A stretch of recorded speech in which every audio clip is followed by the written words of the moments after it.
Hello, beautiful souls. How are you? I am going to do just a bit of a chat with you today.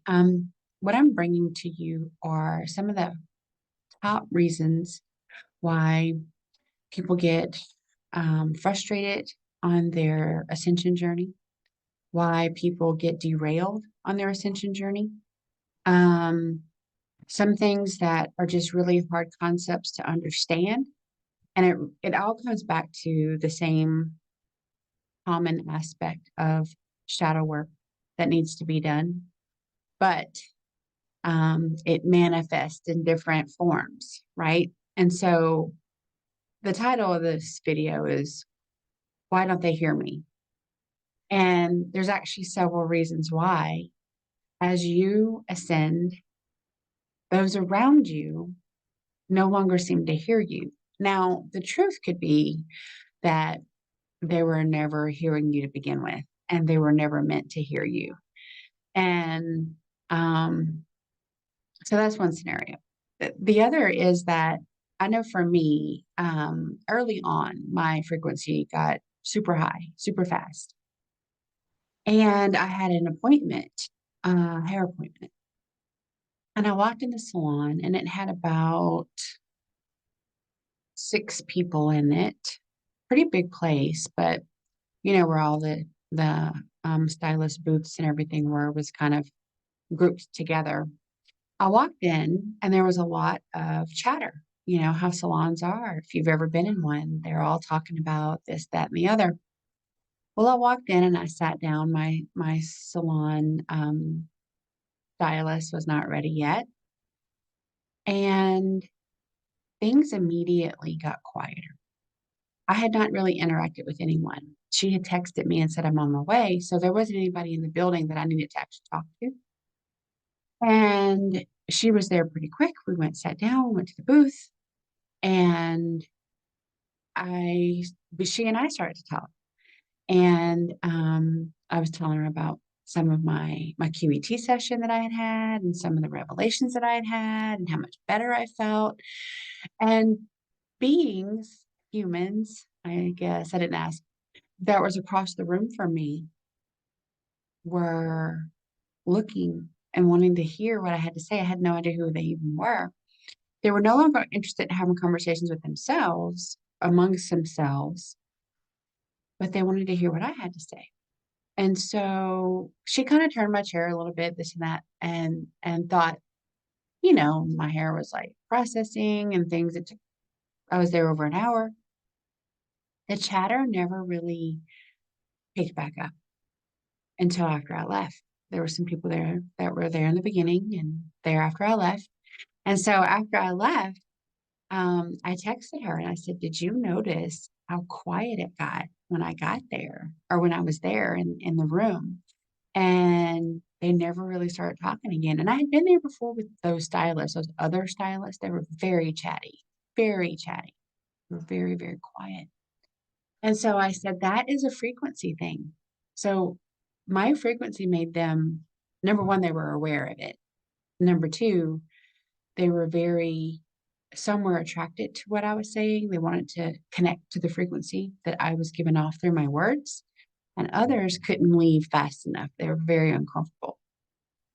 And so uh, that was the first experience that I had of the frequency disconnect, where you can be speaking to someone, you can be talking to them directly. And because their frequency is much lower than yours, the disconnect really manifests itself. And it's like they do not even know that you're there. You're you're in the same physical space, but your words are literally moving through them. And they're just zombies almost. And so that is a real thing. And as you ascend, that literally means that your frequency is rising. So as that is happening, that's a natural occurrence, is that you're going to encounter people that are not on that level. Am I telling you that you have some measure of superiority? No, I'm not.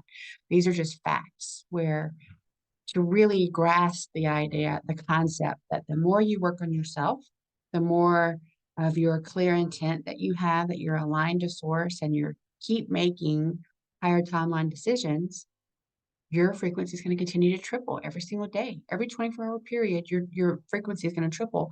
It quickly gets to the point where it's a number that can't be calculated when you're completely clear and unmetered.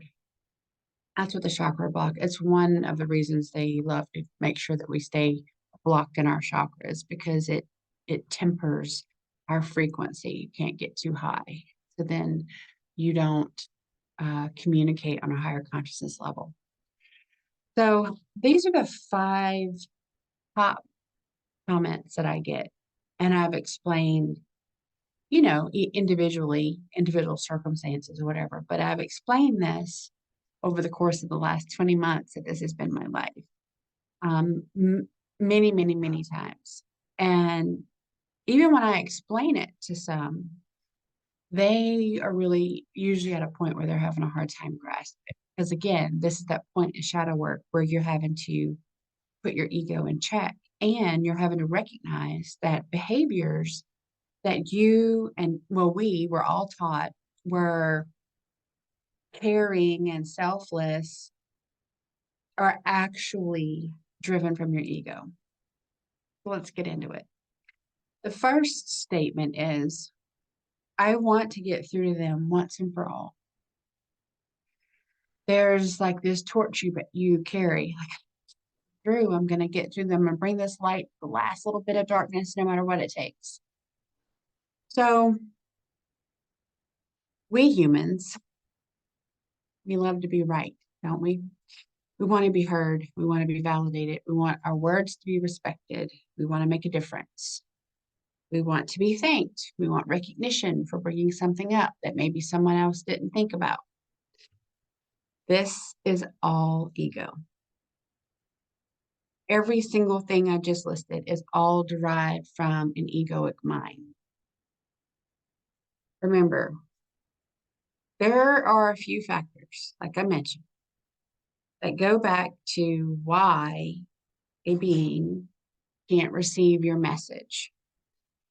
Number 1, do they have a soul? What is their soul status? Are they in alignment? Are they conflicted? Are they waffling? What is their soul contract? Do you even know their soul contract? Is it their soul contract to be in alignment with you and traverse this journey with you or not? That's a real thing too. And free will choice. But they have the free will choice to listen or not. It's not up to you to say, I'm going to pound this into their head. They're going to get it because I have some sense of ownership over what they receive from me. And that's, again, ego. Frequency. I just mentioned about frequency. The frequency disconnect, it's like trying to get a message on the radio station and you're not quite tuned in to the right frequency. When you're in the different frequency, when you're speaking and you're sending a frequency of, 18 million hertz, and this person you're talking to is living in a frequency of 350, they're not going to get it. Let it go. And what is the role of these beings in your life stream? So there's a lot of acceptance of truth that has to happen for people to really truly understand the potentials of why a being isn't hearing them. So try to control what your response is to how they perceive your message. There's many, many factors that are going on, but the first that I would say is to think that you have control over what someone else thinks is a really bad way to think about things, because we don't even have control over our own mind. Our mind is the most manipulated organ in our body. Now, to think, man, that's horrible. I can't believe they mind manipulated us all these years. I'm going to go down the street and I'm going to tell Sarah again because she needs to hear what I'm saying. Well, aren't you kind of doing the same thing? You're projecting onto Sarah what we know is not right for anybody. because that's what we've grown up with. It's what we feel entitled to do. We need to stop, take a pause, and pivot away from that trajectory of behavior because it's not in the highest and best good of you, right? Of you. So, second thing, the second most common thing I hear is, I can't wait to tell so and so, I told you so. Well, when we are in a moment where we feel the need to say, I told you so, that comes with a whole host of low vibrational um, word and feelings and emotions. So I told you so emits blame, shame, guilt, fear, a feeling of superiority or inferiority, feeling of lack of trust, lack of compassion. So when we desire outside of ourselves um, validation, respect, retribution, that is your ego wanting to receive accolades. You see that? That is a connection there. When you do something, an act of kindness, you should follow through with the act of kindness, regardless of what the outcome may be. I, I've been in a situation where I've been kind, been genuinely compassionate and kind to someone who, destroyed the kindness because they were not in a position to receive that. That's okay. It's not my intent for them to do that, but that's what they chose to do. And it's their free will choice. So my decision to be kind is not tied to the outcome that comes after the act. Like, you just do the act of kindness, you do the act of giving, you do the act of understanding and forgiving and loving for the act of it, or the effect that it will share and ripple through may not be what you pre-planned. Don't attach to that. You're doing the right thing for the right reason, and then you let it go. So this again comes to the shadow work of understanding where you start and stop, and where other beings start and stop, and recognize that there should be boundaries. There should be healthy boundaries. There can be an energy exchange of ideas and gratitude and love and forgiveness and all that. But if the being that you're trying to send this to does not want anything to do with that and blocks it, that's their free will choice. And it's up to us to honor it and let it go.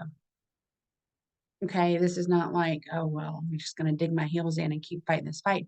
It's not a good use of your energy at that point. At that point, it's your ego driving you to be right.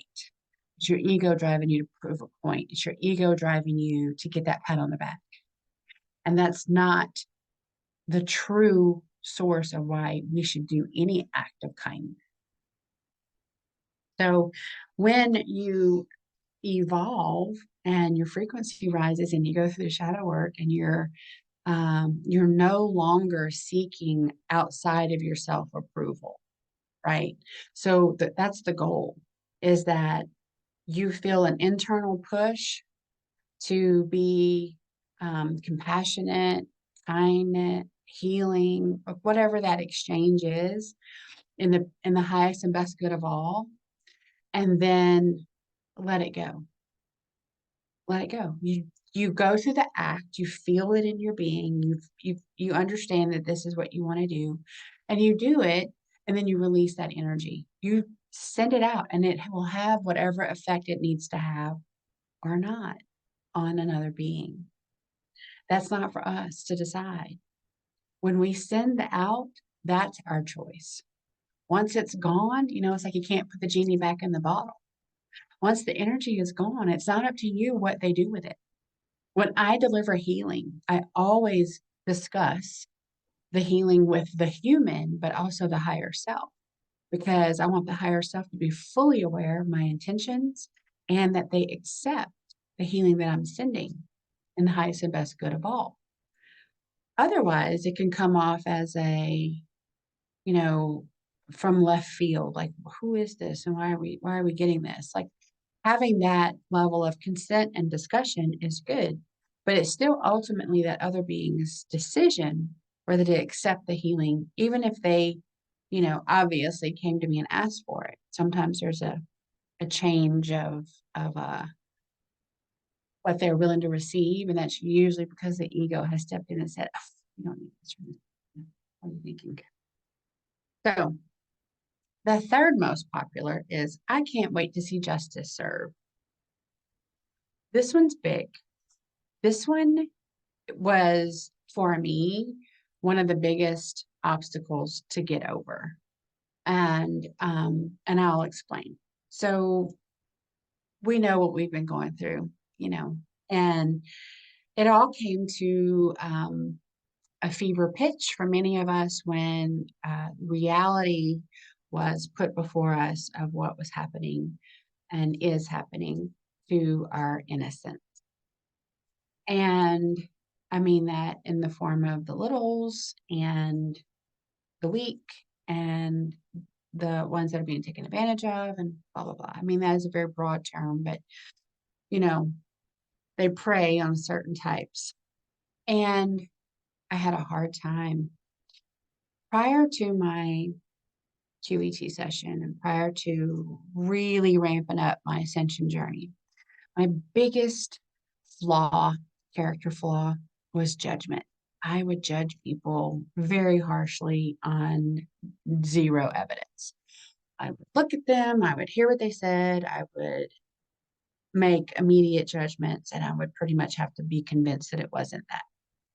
So I was able to get over that to a degree, but when it came to this topic, it was very hard. And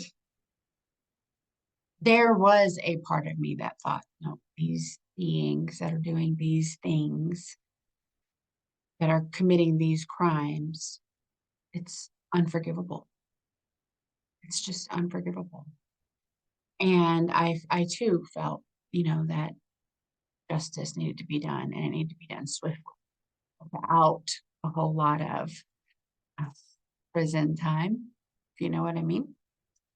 And so um, then I grew and I evolved on a soul level. And there was a moment where some people from my past who were soulless, some were not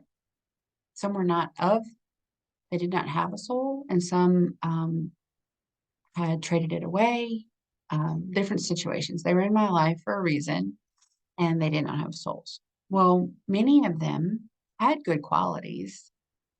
Source Creator offered them another chance, and many of them chose and accepted that, and they received walk-in souls of the light in alignment to source, all those things. And I am very sensitive to energies, and I sensed it. I sensed the change in these beings, even though I had not spoken to all of them in years. Well, then there was this random email from one, and then a random text message a couple of days later from another. And then I realized, hello, things don't happen to you that are random. And so I asked Source, and we had this conversation about, forgiveness. And, it hit me like a brick. I have been through quite a transformation, and on a soul level, on a personal level, physical level, like all the levels that you can think about that you can grow and evolve in, I have been. So I don't want them to judge me based on who I was 5 years ago, or 10 years ago, or 15 years ago. I'm no longer the person I was 5 minutes ago. Like, I'm always looking for the next highest, best timeline for me. And I want them to see me and accept me now, not based on the version of me that they knew back then. So how would that be fair if that's my expectation of them, for me to not give them the same respect? Now, it was really driven home to me that there's not a thing, anything that a being can do that cannot be forgiven. And Source forgives us. Source forgives us as soon as we ask to be forgiven. It is us that does not forgive ourselves, doesn't forgive others. So it really drove home to me that the judgment and the ego and all that stuff is all tied together. So if you're truly about honoring source and being source light, then you have to be willing to forgive. Now, I'm going to bring this up because it's kind of like the elephant in the room. So there's been many, many, many people that started out with us in their journey. They were connected on a frequency level because we had sibling souls in the human avatars. And as those humans made free will choices, many of them went dark, and our sibling souls left them. And so those human souls, many of them, their soul contracts were burned by Source Creator Mother Sophia, and they aligned to against Source Creator. Now, in this life, I will tell you, I have forgiven every single being that ever did that and ever betrayed me and ever tried to make me to be the villain in their life when obviously I was not. That's all been forgiven, but I'm not going to exchange energy with them. And I'll tell you why. I can accept their free will choices. I can give love for the time that we spent together in the light. I can forgive them for the betrayal and the hurtful things that were said and done. And I can give gratitude for the wisdom and the discernment that I had to recognize it before any other people got harmed. Now, that's exactly what we're called to do. But the other piece of it is letting them go. When a being proves to you that they are not in your highest and best good, it is then up to you to enforce your boundary. People get that confused sometimes, boundaries. Oh, so and so's not respecting my boundary. And then I told them they better respect my boundary or they're not going to be able to come around anymore.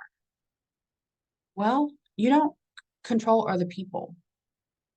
The boundary that has to be enforced is your boundary, and it has to be enforced by you. So whenever you encounter beings that are not in your highest and best good, they make you feel creepy, yucky, bad, and you've already decided that you're not going to spend time with them and you don't want to have any kind of energy exchange with them, but they don't respect that and they come in your space anyway, pivot and go the other direction. Stand your ground, like if it's your home, like they should leave. But if they keep coming after you, if they keep texting, calling, whatever, energetically trying to engage with you, you have to block, block, block, block, block, and keep cutting those cords. There again goes to ego. So many people are like, but they don't mean any harm. How do you know that? I personally don't have any guarantee that a being that has lost their soul because of their free will choices are not going to make bad choices for me. And it may be exactly what they're supposed to do in their life path and their life stream, but it's not for me. See, as soon as that division happens, I let it go and I completely cut the cords and let it go, never to return again. You can give love, forgiveness, and gratitude and still go your other way. And that's what we're called to do. So in scenario 3, where we want to see justice served, we've got to let go of judging, because that's what we're basically doing. We're saying, so this being did this event, this thing, this act, and they should be severely punished for it. Well, who are you to judge? No. Instead, may I offer that we, number one, address why we're so triggered. Many, many times, the trigger event is something within our own shadow work that we have to deal with. And we are called to do that. Then, once you have realized your own lesson, and once you have made it through your own shadow work, you should then be at a level where love, forgiveness, and gratitude can be engaged with. And you go through that, and then you cut the cords and you truly, truly, truly let it go. When you are then presented with another deviant behavior, let's just say, you recognize it, you don't agree with it, but you also don't attach, you don't start judging. You understand and have faith that hurt people hurt other people. And there are many, many, many attackers that are NPCs and organic portals, and they were programmed and controlled to do exactly what they're doing. And we have no control over that. The other thing is, in our soul contracts, we soul contract with people, with beings, with souls, to be in bodies in our life that are going to cause us harm. That's how we learn. That's how we go through an event and we are able to grow your friction. And that's also part of your shadow work. So if you're there and you have a karmic relationship, whether it's a spouse, partner, parent, child, boss, doesn't matter. If you have a karmic relationship with a being and they hurt you and they keep hurting you and you keep staying, that is your free will choice, that you are staying in a situation that is not of your highest and best good. That is nobody else's fault but your own. You have the free will choice to change your circumstances. It is not up to the other person. We would love for them to be able to not do what they're doing, but again, they're playing out the role you contracted with them in your life. And part of the contract was that whenever that event happens and you go through it, then you disconnect from what's not in your highest and best good, what no longer serves you and what is causing you grief, and you go the other direction to heal. You don't keep living there and keep taking it. But we do, because this culture tells us that we need to be selfless, and we need to keep giving, and we need to keep giving people chances, and we need to not give up on things, when in reality, that's part of the mind control. Reality is, Source Creator wants you to do what keeps you sovereign and keeps your power within your boundaries.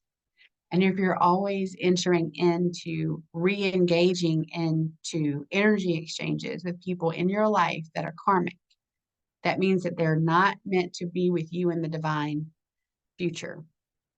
They are not of a status that is going to continue on with you in your life stream.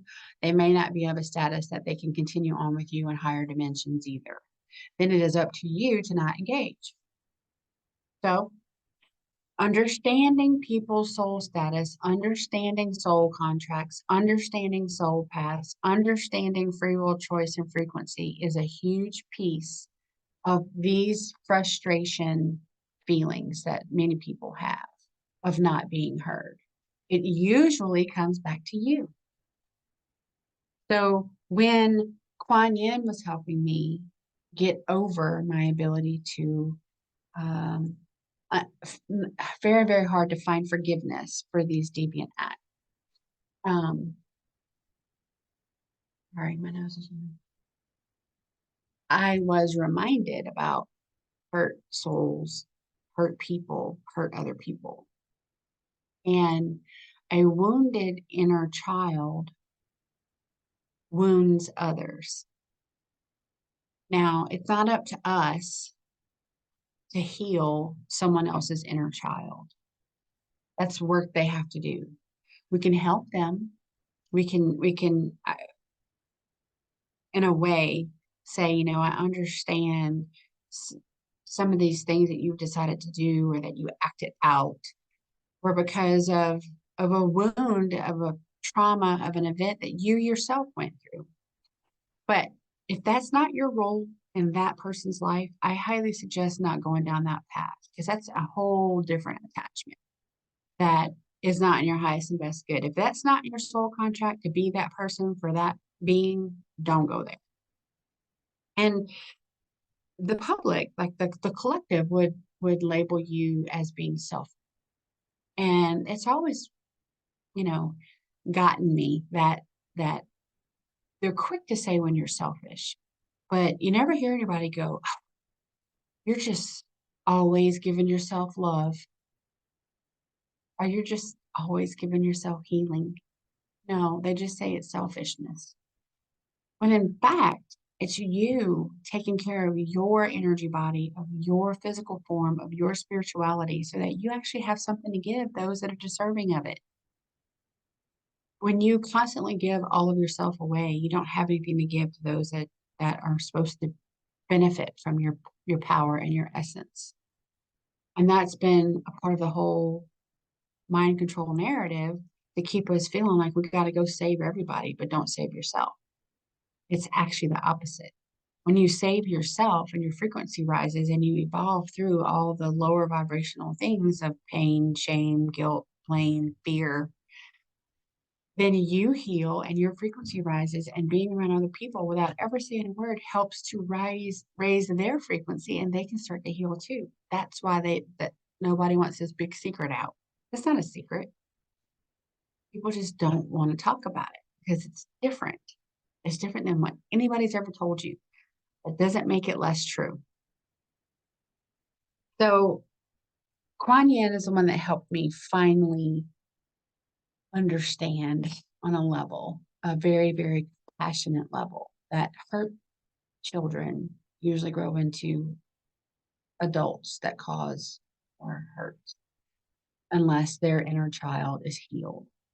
And there's also beings that are just put on this planet to cause harm, mayhem, chaos. And understanding that goes a long way. And see, that was where my hiccup was. It was before I realized that not everybody had a heart and a soul, that not everybody had a connection to Source Creator. I was really believing that these people had a connection to Source Creator, that they were obviously ignoring, that they had a heart, that they had all the feelings and they had all the ability to be a reasonable human, but instead they chose these deviant acts. And that's really not the case. It's the case for some, but it's not the case for all. I've found most of these deviants are NPCs, and they were programmed to be that way from the beginning. That's why there's no rehabbing them. And I'm not saying that in a judgmental way. There have been self-proclaimed deviants that go through their system being incarcerated, and they come out and say there is no rehab for them. That's their words. Okay, scenario 4. When I speak my truth, they just call me crazy. Totally guilty of this. I'm not guilty of saying it. I'm guilty of being called crazy. Okay, so these are the go-to statements. They're crazy. They're a cult. They're extremist. They're new agers, patriots, conspiracy theorists. They're deplorables. Okay, so the 3D matrix loves labels, and they love to attack people in words, especially now, right? These keyboard warriors that we have. If you walked up to them face to face, they probably would back down and not say the shit that they say online. But that's not the scenario, right? They get to hide behind their little funny um, screen names and type insults at you. Well, labels: teacher, nurse, policeman, doctor, politician, governor, president, communications director, CEO, prisoner, pedophile, murderer. All these labels, all those labels inherently involve an expectation of who the person is that the label is assigned to. So let's just use CEO as an example. Oh, you're a CEO. What company are you CEO of? Oh, what do you do? What do you do? Oh, okay. And then you have all these thoughts that you gave yourself. They may have bolstered their own ego or whatever the case may be, but you automatically put them up on this pedestal. And then let's talk about prisoner. Oh, well, they're not a good person. What did they do? Who'd they hurt? They're probably a thief. Or, I don't know, whatever. Immediately lower level pedestals, not on a pedestal, cleaning the pedestal. I don't know. But you see, that's what the third dimension does, because the third dimension is all about duality. It's all about good versus bad, light versus dark, um, strong versus weak, wealthy versus poor, CEO versus prisoner. So, what if I was to say that the human being that I said was a CEO later on it became the prisoner because the truth came out and he was illegally moving little people from here to there and doing horrible things to them. And you thought they were great and wonderful because they had the label of CEO. But you never once thought about the being within the label. And then you pass judgment on both the CEO and the prisoner without any knowledge of the being. So people will pass judgment and they'll sling all these slurs at you for things they don't understand, or when they're projecting and they're guilty of it themselves. So it always comes back to shadow work and ego, shadow work and ego, shadow work and ego, the egoic mind. So we're not treated very nicely. And that's their choice. I'm not going to say it's okay because it's not okay, but that's their choice, right? Usually I'm treated very nicely until there's some real talk about some shadow work issues that people should go through and do. And then their ego butts in and get their feathers ruffled. And then all of a sudden I become crazy. I was great and wonderful while I'm helping them fight their demons, literally and etherically. And then whenever they have to get real and stop being an alcoholic, stop being a victim, and stop being judgmental of others and get out of their ego and kill their ego, they won't do it. Then I become any of those names. Did I really change? No. Did they give up on their shadow work? Yes. Is it through fear? Yes. It's through a lot of reasons. Now, this is the biggest derailer. I've done videos about this. The egoic mind is the biggest derailer of good intentioned souls falling off the path and ultimately falling away from source. It doesn't always feel bad whenever your ego is manipulating you, right? Because your ego wants you to do what the ego wants you to do. They're going to tempt you with beautiful thoughts and euphoric feelings, and they're going to give you all the fluff, right? But at the end of the day, an ego is only about the mind, the brain that you've developed in this lifetime. Your higher self is the culmination of the wisdom that has been forged throughout many, many lives. It to me is a no-brainer that I want to go with the higher self wisdom versus the brain. I don't know in this life what my higher self knows from all my lives. And again, free will choice. So we don't control other people. We can't control how they receive our information. Source Creator absolutely wants you to take your power back, speak your truth, clear out that throat chakra, allow that activation that has come in many, many, many times to help you speak your truth, have your sovereignty, stand your ground, and know who you are. That is what you're called to do, and not feel bad about it. Not feel bad about it. I have a term of endearment for our crew. Love, light, and fuck you, crew. Yeah, we are love and light.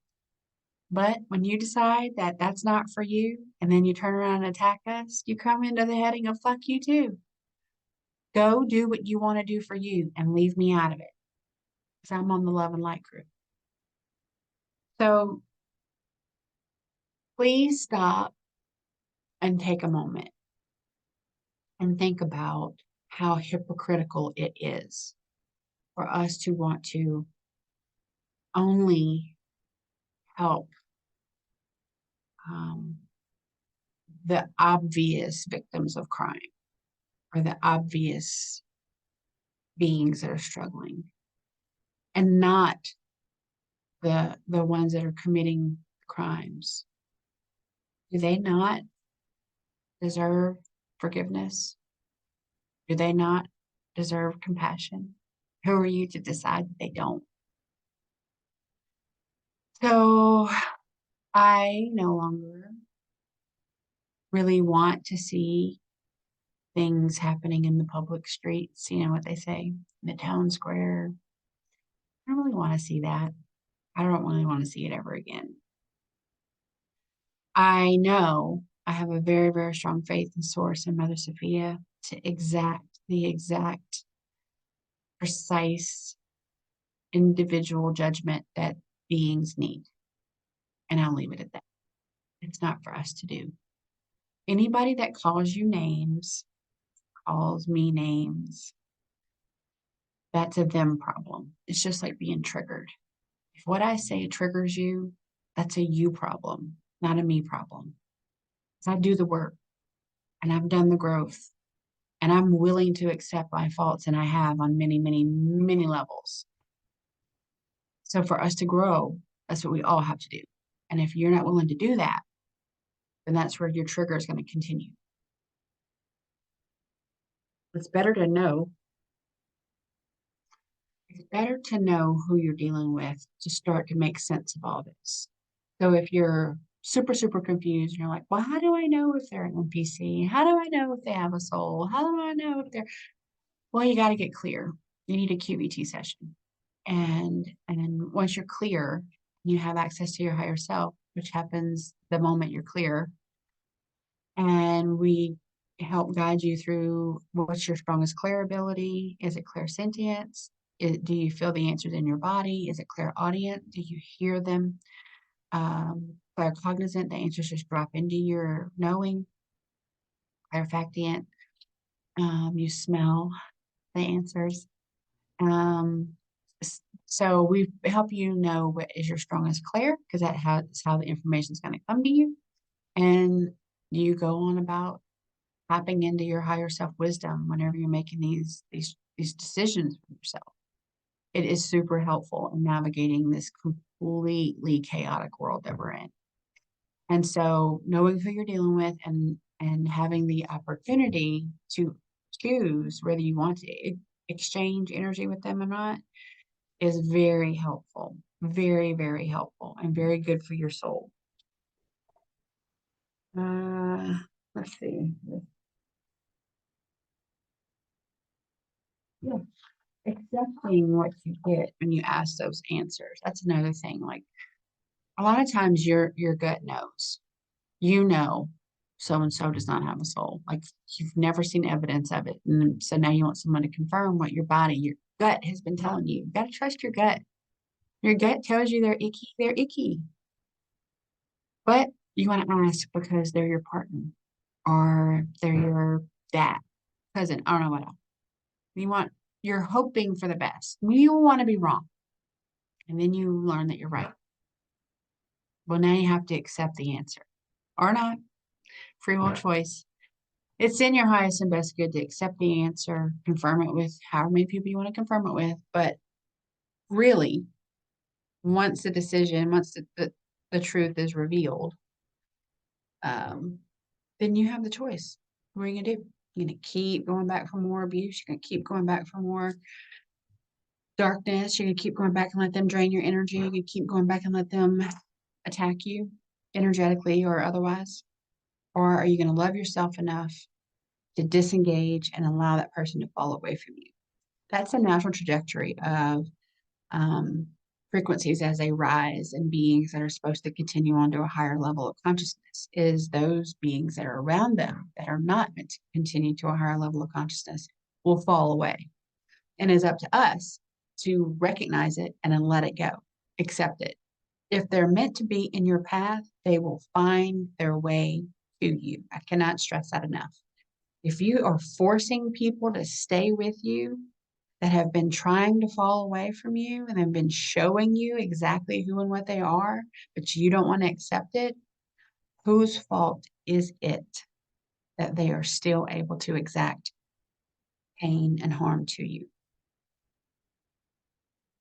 Okay, scenario number 5. Why won't they listen and wake up? Or I can't wait for them to wake up. Well, again, it's not a very different answer than the rest of them. Ego and frequency. Now, the frequency's been getting a huge shift upwards because of all the energies coming in. There have been galactic races that have been helping, solar, lunar, um, lots of energy that have been focused on rising the collective frequency. The more that I work on myself and be in the communities, the more my frequency is felt and it ripples through and it helps elevate other people's frequency without ever saying a word. They don't have to even know who I am. It just helps them elevate. That is the power of the frequency and the energy. So if again, soul status, do they have one? Blah, blah, blah. Soul contract, um, life stream, plan. Are they karmic? Are they an NPC? Do they have a frequency that can receive the information? There are all these things that are involved, and whether a being is going to hear you and wake up. Now, I remember back when I was red pilled, the person that red pilled me had limited knowledge about certain things and vast knowledge about others. The vast knowledge that he has, I'm not really interested in because it's very analytical and anyway, but the truth of the matter is I was in a frequency that could hear him. And the one thing that resonated with me set me off on my own journey. And then, off to the races, as they say. But had I not had a frequency that could receive the information he was sending, I would have never paid attention to it. It would have just moved on by me like spam. So, what I will add here is a little bit different aspect to it. Specifically, when you're dealing with a partner or a twin flame, a soul, family, sibling. We really, really want them to be on that path. We want them to be awake and enjoy all the highs and celebrate all the things and all the discoveries and all the revelations and everything together. More often than not, the divine feminine is the one that is more awake and aware, and it is that rise in frequency that helps to further activate the divine masculine, and then they start to come along over time, sometime behind the divine feminine. Super frustrating, right? Now, this does a couple of different things. It's definitely will cause some tension, some stress, some resentment sometimes, definitely some frustration. So you're going to be given lots of other opportunities for shadow work whenever you encounter this scenario. But the main thing that I will say is, again, we do not control other beings, even if it's your twin flame, even if it's a child. You don't you don't have dominion over them.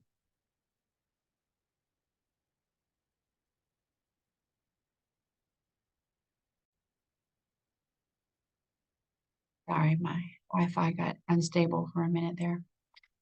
We don't control what other people are doing, or what they're able to do, what they're able to receive, or anything like that. But this is the very cool thing. If you're in a twin flame union or a divine soulmate type contract, the more that you help heal yourself, the more you help heal the other half and the partner, because they're with you and in that frequency. Now, it's just hard to do, but when you are super triggered by them, when they are being whatever, work on that aspect inside yourself, because you have the wisdom, you have the ability, you have the knowledge, you have the frequency. So take that trigger, whatever it is that it just ticked you off about them, and turn it inward and work on that within yourself. Even if you feel like you have no work to do there, the more work you do there, the more you will help them grow and heal. And they do on a soul level, and it does help. It's just like the frequencies that come in. People have no idea what even a red pill means, and their frequency is rising, because if you are alive and on the planet, it has a positive effect. So have faith in that as well. Knowing who and what you are, knowing your boundaries, understanding that shadow work is a process, and pain never killed anyone. Things are uncomfortable, and that's okay. Is living in the matrix, chaos, comfortable? No, it's not. If you think that's comfort, then you should handle shadow work really well, because shadow work, you're full of victories. And I mean, there's immense, immense highs and very low lows. And ultimately, though, every single day, every single minute that you put forth into your shadow work, you are growing exponentially on a soul level, and you keep leveling up, and you keep jumping higher and higher timelines. And that is how we ascend. It is a frequency. It is not a physical location. It is a consciousness. So please stop getting wrapped up and spun up and freaked out about what other people think about you, or how other people don't believe what you believe, and just focus on yourself. Lose the word selfishness, and please substitute self-love and self-care, because that is what we're called to do, especially now. The more that you work on yourself, the bigger benefit your entire community will have, and you don't even have to say a word. You glow. Your peace and your calm, your compassion, your kindness, and your understanding, it will overflow from your being, and you are the light in the storm, the dove in the darkness. I hope that this message helps you. If you feel that you're ready for a QET session or you just have questions, please come over to, probably the best way to contact me is through email. And then we can decide if you want to come into the Telegram room, which is where I typically do most of my communication, and we'll get you healed up. And then you can be on your way to the Ascension Highway. You guys have a great day and take care.